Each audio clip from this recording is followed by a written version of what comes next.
Chapter 20. Board Meetings. Those who compose our councils need to sit daily at the feet of Christ and learn in His school to be meek and lowly of heart. As they are only weak and erring men themselves, they should cherish feelings of kindness and pity for others who may have erred. They are not prepared to deal justly, to love mercy, and to exercise the true courtesy which characterized the life of Christ, unless they see the necessity of being in union with Him. The trustees should ever realize that they are under the divine eye, and act with a continual sense that as finite men, they are liable to make mistakes in laying plans unless they are closely connected with God and are seeking to have every deficiency removed from their characters. The divine standard must be met. Everyone who serves in board meetings needs to seek most earnestly the wisdom from above. The transforming grace of Christ should be felt in every meeting. Then the influence of the Spirit of Christ upon the hearts of those present will place a right mold upon their work. It will quell tumultuous actions and charm away the unhallowed effects of that worldliness which makes men sharp, critical, overbearing, and ready to accuse. When these councils meet, a few words of formal prayer are offered, but the hearts of those present are not brought into harmony with God by earnest, importunate prayer, offered in living faith in a humble and contrite spirit. If the trustees divorce themselves from the God of wisdom and power, they cannot preserve that high-souled integrity in dealing with their fellow men which God requires. Without divine wisdom, their own spirit will be woven into the decisions they make. If these men are not in communication with God, Satan will surely be one in their councils and will take advantage of their unconsecrated state. Acts of injustice will be done because God is not presiding. The Spirit of Christ must be an abiding, controlling power over the heart and mind. You should take the Lord with you into every one of your councils. If you realize His presence in your assemblies, every transaction will be conscientiously and prayerfully considered. Every unprincipled motive will be repressed, and uprightness will characterize all your transactions, in small as well as in great matters.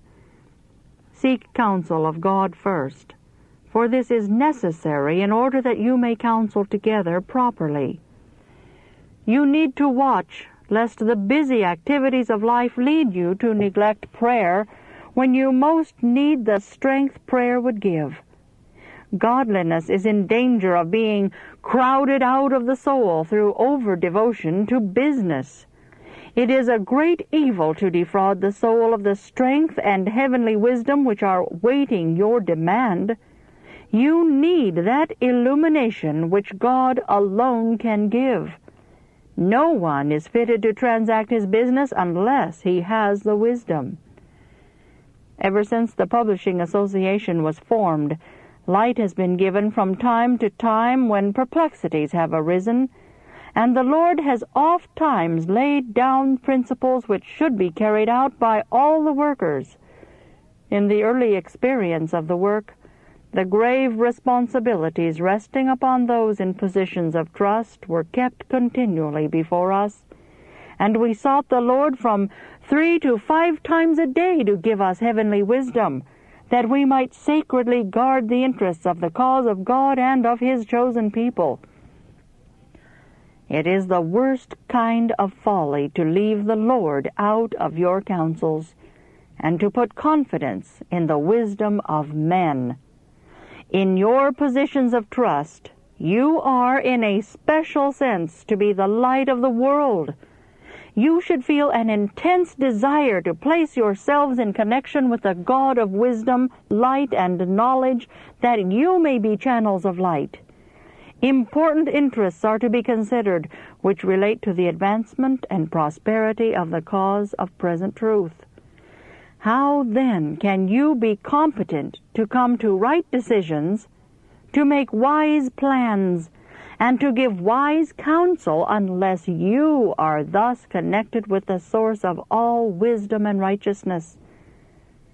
The business to be transacted in your councils has been considered altogether too lightly. Common talk, common remarks, comments made on the doings of others have had a place in these important meetings. You should remember that the eternal God is a witness in all these gatherings. The all-seeing eye of Jehovah measures every one of your decisions, and they are compared with His holy law, His great standard of righteousness. Those in the position of counselors should be men of prayer, men of faith, men free from selfishness, men who will not dare to rely on their own human wisdom, but who will pray earnestly for light as to the best manner of conducting the business entrusted to them.